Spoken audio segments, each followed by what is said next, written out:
Hey, how's it going, everybody? I'm Shadow Stitch, and check this out. So yeah, one of my buddies, I hit him up. He's a really great artist, and I now have a little avatar, and I thought it was really cool because today we're going to be doing a nice little special video because it is my birthday, and yep, I do solo runs in Pokemon Black and White. I love a ton of Unova Pokemon. My entire goal is to do a solo run of every single Unova evolution line, but a Unova Pokemon is not my favorite Pokemon of all time because, of course, it's going to be my boy Darkrai. I love Darkrai. This Pokemon is so freaking cool. It's so good and is so strong, and I just love him so much. So, yeah, the first time that I'm going outside of the Unova region to do a solo run in these games, and of course, it's going to be my boy Darkrai. So, but what does Darkrai bring to the table for a solo run? Well, of course, fantastic stats. This guy, of course, is one of the best Pokemon out there. At this point in, the series. Incredible special attack, great speed, even half decent defenses, and okay attack. So we got a lot of stuff going for us. Of course, pure dark type, it is my favorite type. So that's pretty cool. Would have been awesome if Darkrai was Dark Ghost, but I understand there was it didn't have a weakness back then, so it is what it is. We do, of course, have the signature ability Bad Dreams, which is going to do damage to sleeping foes. So, yeah, Darkrai's kind of whole thing is putting you to sleep and giving you nightmares and stuff, and that's awesome. However, Darkrai kind of falls flat on the move pool department, as we see. We start with Ominous Wind and Disable, and then we pick up like Quick Attack, Faint Attack. We don't get Dark Void until level 66. Nasty Plot at 75. Yeah, this level up move pool is hot garbage. So I wanted to have fun, and so we're going to be doing something very similar to like what we did with Victini. I'm running an event Darkrai. This is an event Darkrai that came out in 2011.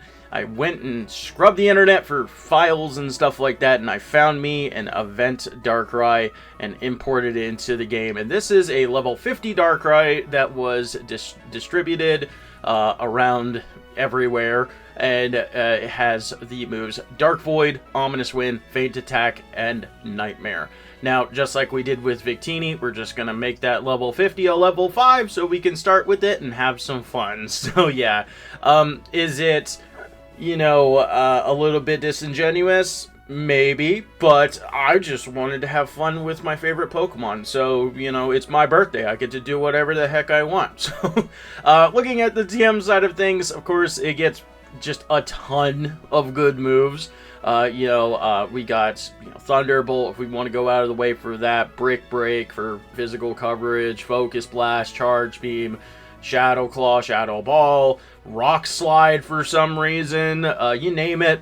Darkrai gets a ton of things, which is pretty cool. So, yeah, overall, obviously, Darkrai with this starting moveset is probably going to do pretty dang well, but that's okay because he's my favorite, so he better do well. So I have a lot riding on you, big guy, so let's get a good performance in there today. So anyway, yeah, it's my birthday. Happy birthday to me. Thank you guys so much for all the support, and I just wanted to do a fun little special video. So let's go ahead and get into it and see how the best Pokemon ever made does in Pokemon Black and White.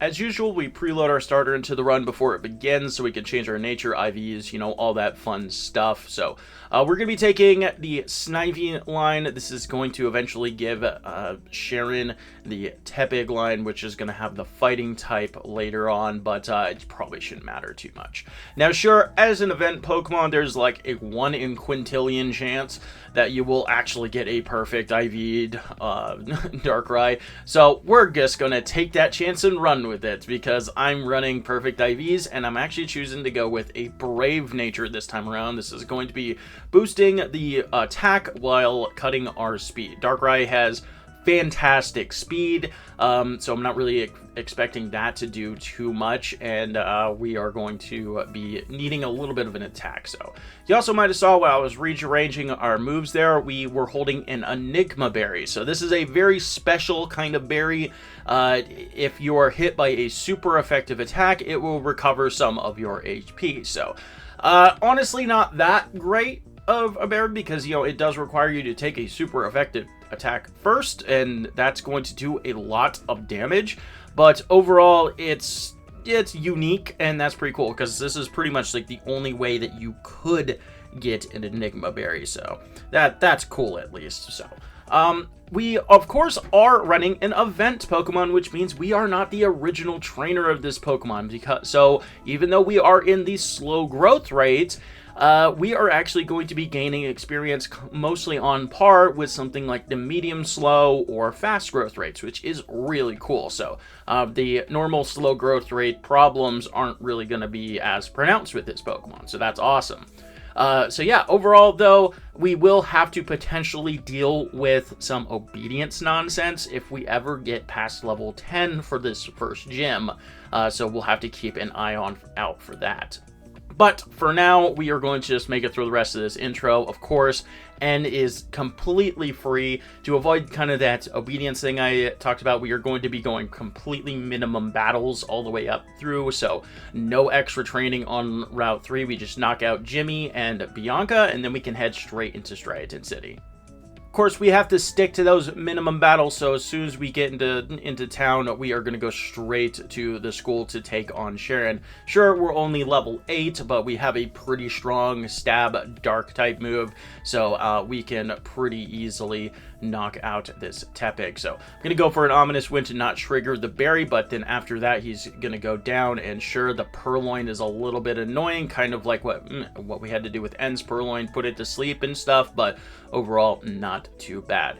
And as we make it through the gym, on that last gym trainer, we do actually get over the threshold of a level 11, so we could not completely avoid the obedience shenanigans, so we have to go into this fight with our Darkrai possibly not even listening to us. So let's go ahead, face off with our first gym leader. Alright, let's do this, Chili. So, on paper, shouldn't be that bad as long as Darkrai listens to us. So, we do get 2 feint attacks straight in a row to knock out the Lillipup, so that's great. Pansear's going to come out.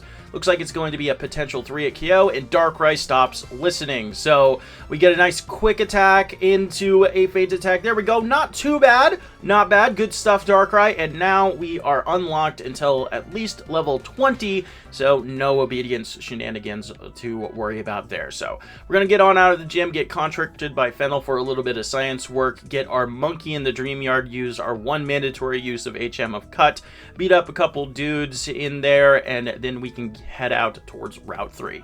We do still need to be a little bit careful with our experience, so after we heal up here at the house, we're not actually going to be doing any battles in the preschool. We're just going to go straight to Sharon, knock him out. He's no issues whatsoever. Deal with the guys in Wellspring Cave, catch our HM friend Woobat. We actually pick up a Rock and Roll this time around just because we don't really need to catch anything else. And then we're going to dodge all of the extra trainers on Route 3 here, pick up the glitched rare candy, and then we can head into Nacrene. Sharon's going to hook us up with those Chesto berries as soon as we get into town, so that's going to be really nice if anybody's trying to use sleep shenanigans against us. And then we're going to head into Pinwheel and actually get the TM for Rock Smash. The only non-mandatory trainer that we're going to battle is, of course, the nurse right here. She's just a really nice trainer to have knocked out. The Munna gives decent experience, and she gives us a nice quick healing point. I'm gonna grab the ether in the grass, go deposit my team, knock out N, knock out all the gym trainers, and then we're going to be facing off with the Lenora very quickly. Alright, let's do this, Lenora. So we do actually have to worry about Intimidate this time around from the Herdier, but we got Dark Void. So, of course, Dark Void it's the best sleeping move in this generation. This, of course, was pre-nerf before Smeargle ruined everything. So we do have 80% accuracy, so that's not that bad. So we're going to put that Watchog to sleep. No worry about boosted Retaliate. It does wake up, but we just put it right back to sleep, and then we go to town with some Rock Smashes. Our Bad Dreams does put it into range, and we're not really getting in pretty much any luck on these defense drops, but we finally get through. We get the chance to learn Hypnosis, but no thank you. We got that Dark Void, and there we go. First try, Lenora. You love to see it, and we can get on out of here, see the Plasma Dude steal a skull for some reason, and head into Pinwheel Forest. Now that we have a obedience level up to 30 now, we should be pretty safe, so we can pick up a couple extra trainers. This youngster that I accidentally ran into shouldn't give us too many problems, but we're also going to knock out the 2 trainers on the bridge, so they're out of the way when we come back here for a rare candy, cross the gorgeous Sky Arrow Bridge, and head into Castelia City. As soon as we're in, it's do not pass go, do not collect $200, go straight to the gym. We need absolutely nothing in this town, so we're going to start the little plasma chase sequence, beat them up on the side street, head into the gym. The Swaddles could do a decent amount of damage with bug bites, but none of them do, so very quickly we're facing off with Burgh. So Burgh is pretty simple. We, of course, are going to be abusing that Dark Void once again to put that Whirlipede to sleep, and then we're going to be trying to get us some Omni boost. So Struggle Bug is super effective, but it's so pathetically weak. It is slowly lowering our special attack, and it does not look like I'm getting any luck with these Omni boosts, but on the final one, I finally get a boost, and that should be enough. So I'm going to put that Whirlipede to sleep, and it's just wakes up immediately, but we got the Omni boost, so we should be okay here. 2-hit KO onto the Dwebble, that goes down. All that's left is Levani. Feint Attack, Razor Leaf does not crit, but brings us down into the red, but we still get that dub, so that's pretty good. So a lot closer than I really expected it to be, but you know, that's just, that's ominous win for you. All those moves and stuff, they say 10%. I swear to God, it's more like 2. So, yeah. So, we're going to get on out here, head towards Route 4. Bianca is completely free. We're going to heal at the little house up there to top off our PP. Sharon, of course, is completely free as well. And we can head into Nimbasa City.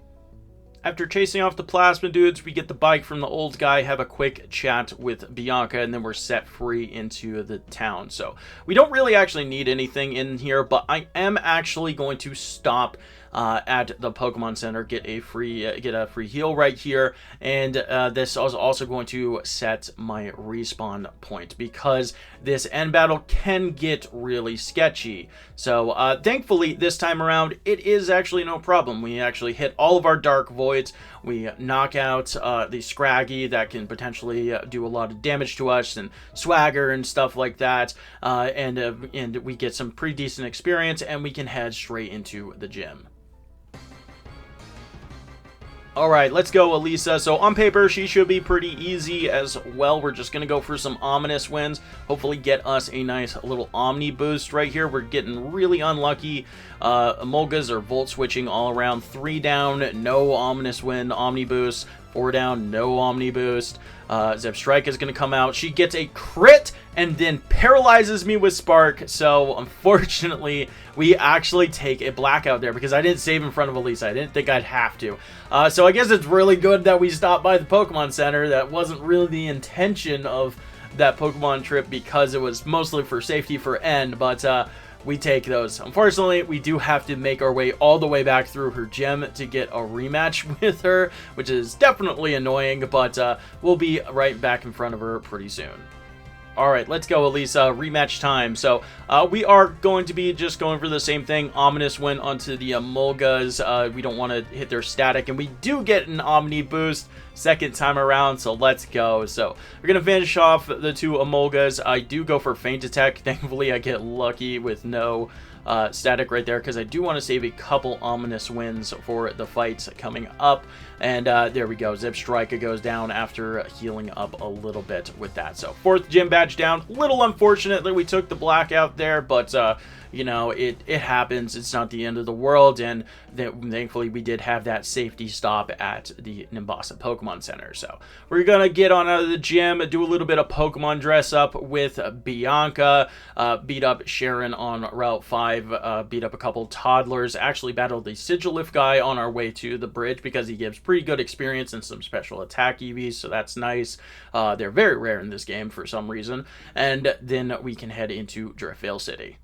Alright, time to speed blitz through Driftvale. PP up, Ether, Protein, Plasma guys, absolutely no problem. Grab the Expert Belt in the market and then head straight into the gym. Alright, Clay time. So with Expert Belt, Rock Smash is actually enough. Yeah, only 40 base power, but it is enough for what we need. So I do get a Ominous Wind off there onto the Palpitoad, so that's pretty sweet. Rock Smash onto the Excadrill does leave it a little bit low, so we have to waste our time healing here, but no worries. And there we go. Clay is down. No problems whatsoever. Yeah, kind of wild. Expert Belt boosted Rock Smash was enough for that. Only 40 base power, but sometimes that's all you got. So you just got to make it work. So after we get out of the gym, we're going to pick up our Max Repels, Hyper Potions, pick up our team, clear out Bianca on the way out of town, and head towards Chargestone Cave. Absolutely nothing interesting in Chargestone Cave is going on. We clear out the gauntlets. We don't have to go downstairs, and it's completely free. Once again, Expert Belt boosted Rock Smashes are enough to deal with his Steel type, so that's pretty good. And then we get head out towards Route 7. I do accidentally run into an extra ranger while trying to grab the PP up, but you know, it is what it is. It happens. Got a little bit more experience and still grab my little PP up. And so after healing up at the Fat Fish Nurse, we can meet up with Skyla at the top of the tower. Up there, we can ring that bell, send Skyla back to the gym, and lets me say, hey, thank you guys so much for stopping by and watching all these videos. So this is definitely like a little special case. I pretty much only do Unova Pokemon in black and white, but you know, it's my favorite Pokemon. It's my birthday. I get to break the rules a little bit sometimes. Why not? So yeah, if you haven't already, maybe consider subscribing. I do these solo challenges at least once a week. And you know, like I said in the intro, my goal is to do every Unova line in these games, so we got a long way to go. So yeah, I do stream occasionally over on Twitch.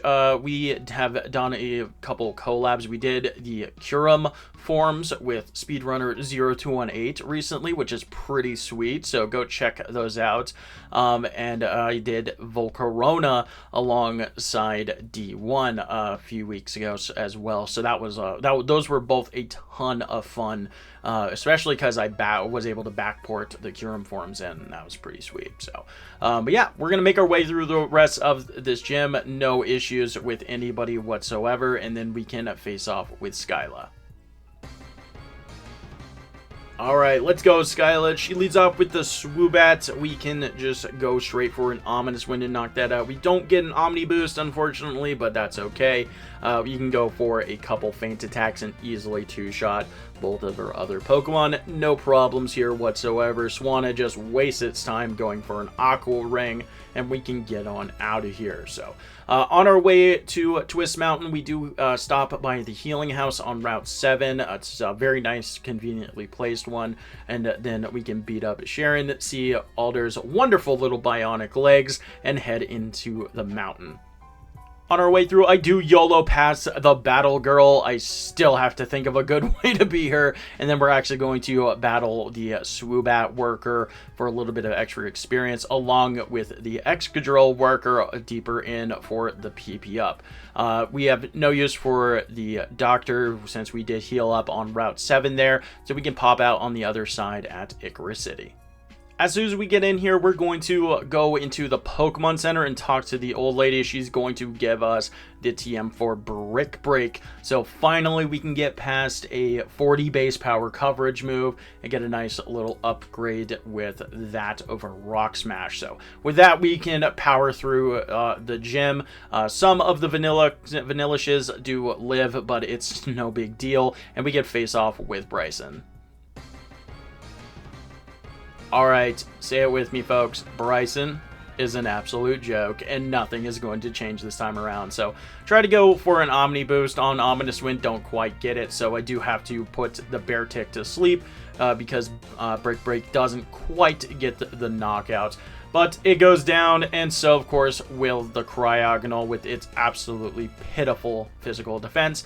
And there we go, Brycen, you are down with a physical attacking special attacker. Come on, man, you gotta step it up.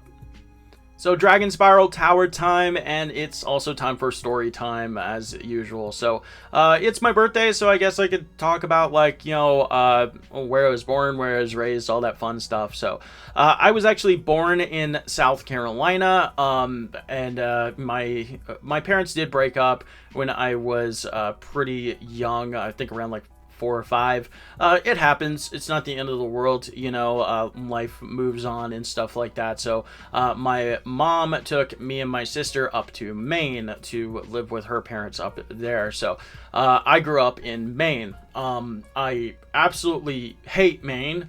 And yeah, it's so freaking cold.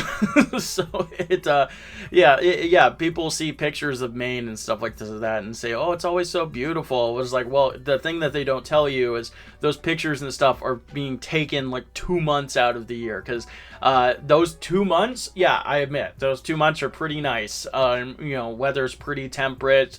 You can get out and you can do things and stuff like that. But other than that, it's raining and everything's like wet and muddy and terrible and it sucks. Or it's cold and it's snowing and there's frost every freaking day, and it's just the worst. I freaking hate Maine. I will never move back up to Maine. I hated it. So eventually though, I did graduate high school and stuff like that. I tried to go to college, didn't quite pan out. I didn't grow up like poor or anything like that, but we just didn't have like a ton of extra expenses and stuff for like that for me to go to college and survive and stuff. So I ended up enlisting in the military. I went into the Air Force. So had a bunch of fun there, and then I moved down to I got based in North Carolina. So that was pretty cool. It's where I met my wife down here, and now I'm here.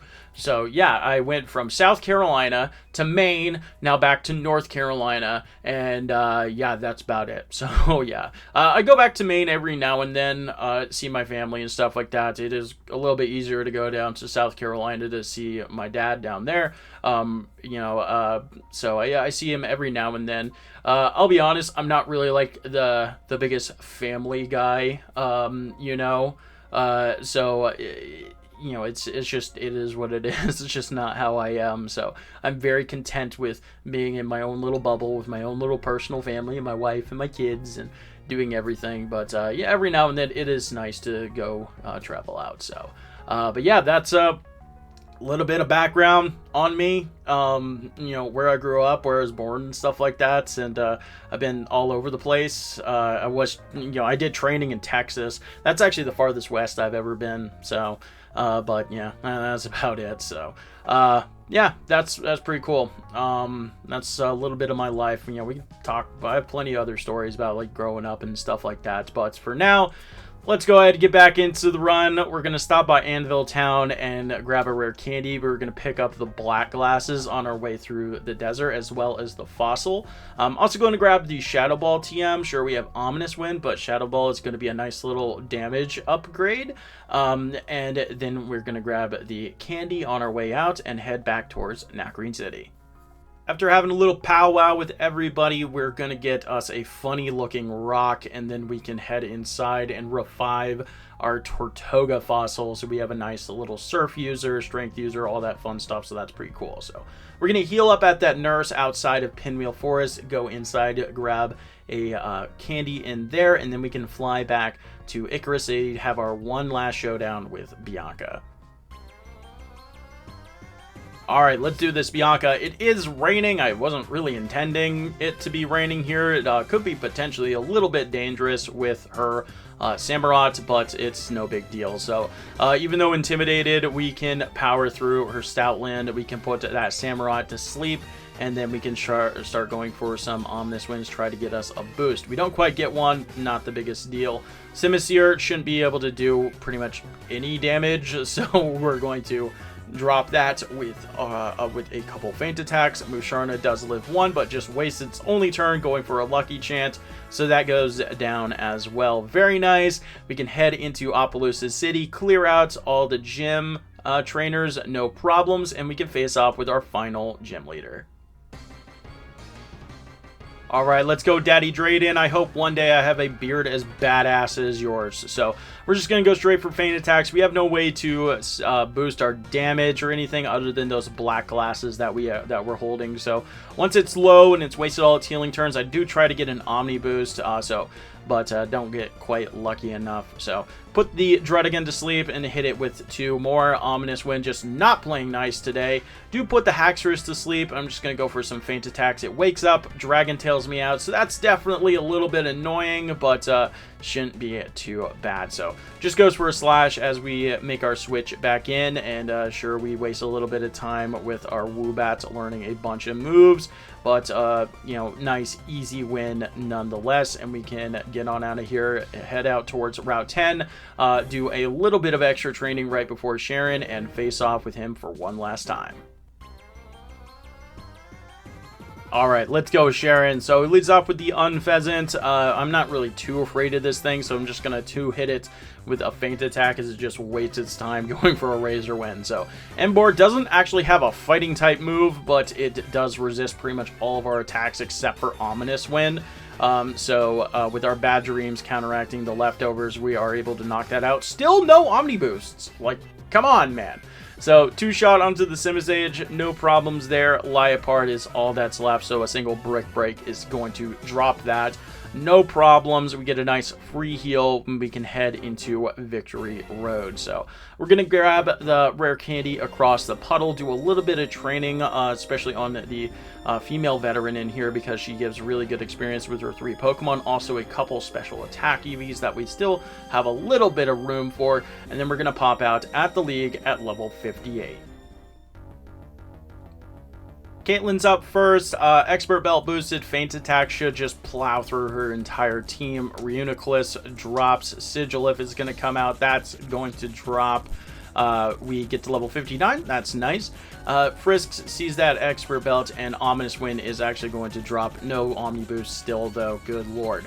So, feint attack. Musharna does actually live, but it doesn't pretty much do anything to me, so that's kind of cool, and a couple Ominous Winds are going to drop that, so that's not bad. Easy peasy, moving on. Chantal's up next. She does have a Cofagrigus. It has really good physical defense, but not the best special defense, so we're going to go for an Ominous Wind right here. So, do get a crit on the second one, and we did dodge a Will-O-Wisp, and that's pretty good, because I do think that I used quite a few too many Ominous Winds on Caitlin, so I'm not actually able to make it through here. And once again, I'm still getting no Omni boosts. Like, come on, Darkrai. Lock in, man. So, we're actually out of Ominous Winds, but that's okay. We just knock out the Jellicent with a feint attack, and that's pretty nice. So, a little bit of a lucky fight, but not too bad. Moving on to our third member. Grimsley can potentially give us a couple problems. He does have the Scrafty lead, but we can just put that to sleep with a Dark Void. And with that little extra chip damage from our Bad Dreams, it's going to drop. So is, of course, Bisharp to a 4 times effective Brick Break. Crocodile comes in and intimidates us, so that goes down to 2 more brick breaks as well, and then Life Card wastes our time a little bit with a fake out, but then drops to a single 1 because it is just that frail. And then it's only 1 left. Oh boy. Last but not least is going to be the Fighting type Master, Marshall. Let's do this. Yeah, this is probably the most inconsistent fight in the entire run. We have to go for Dark Void and then just hope for some good Ominous Wind luck. We get nothing off the first 2. We do put the Conkeldurr to sleep. It does stay asleep, but then a full restore comes out. I do think that maybe I can get a higher roll, but I take a massive hit from a Hammer Arm and we're brought into the red. So yeah, I all of these Ominous Winds are completely missing the 10% chance. So I try to go for a Brick Break. Probably at least should have tried to go for some Dark Void shenanigans, but just doesn't quite pan out. So give it another go. We miss Dark Void too many times, so we just get knocked out. So we have to go for a 3rd try. All right, 3rd time's the charm. Let's do this, Marshall. So Dark Void onto the throw does land. Very nice. Ominous Wind, get that Omni boost. Let's go.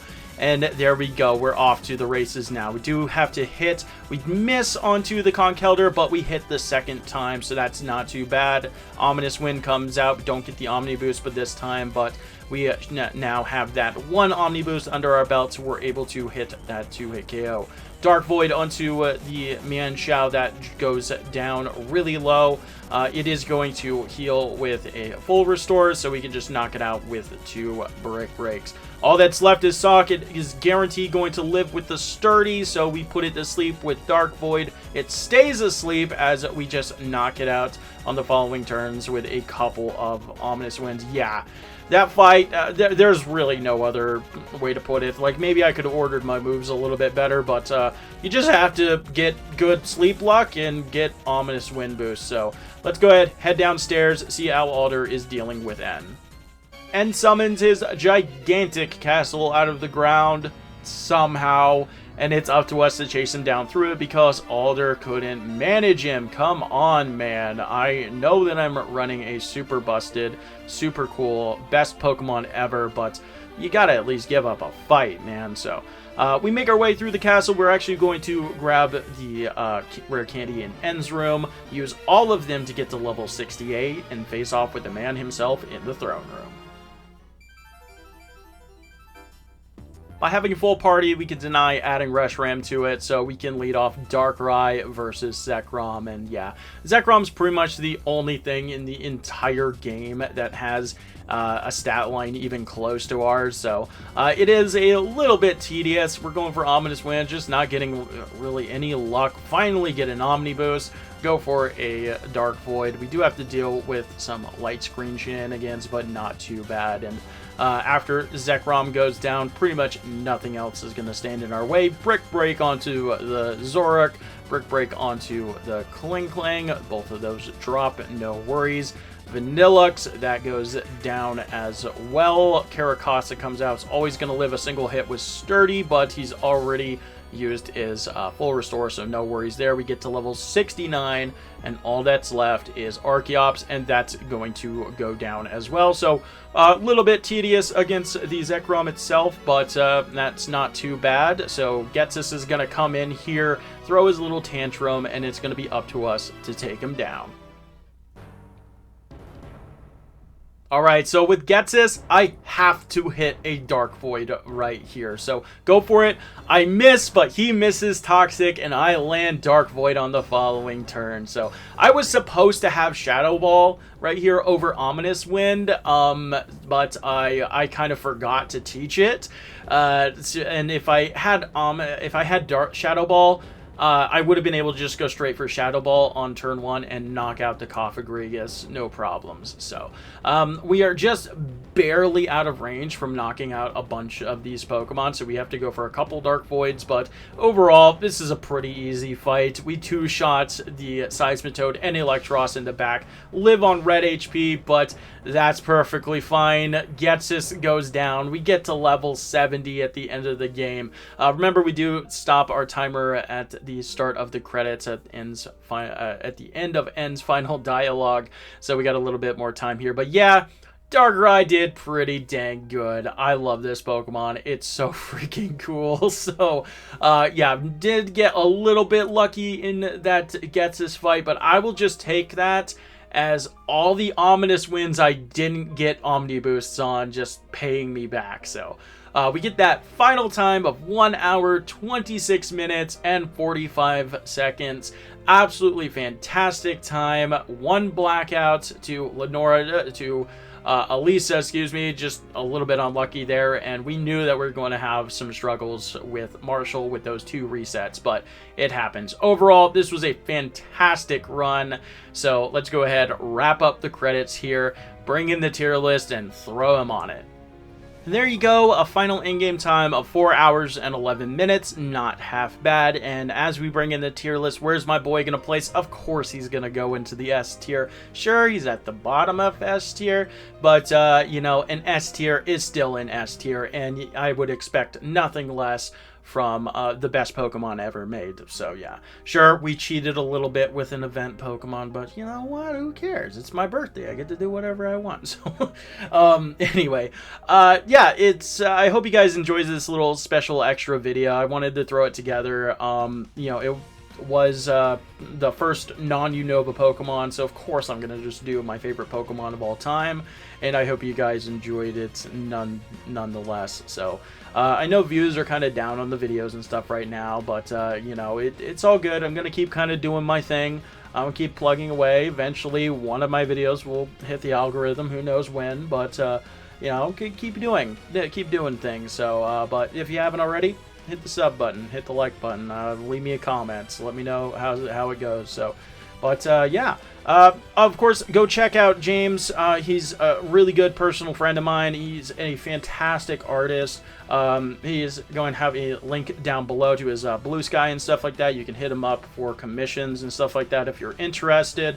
He also has some great work of his own. He's working on a web comic book. I'm sorry, James, I don't know what it's called. I thought, I tried to think. What?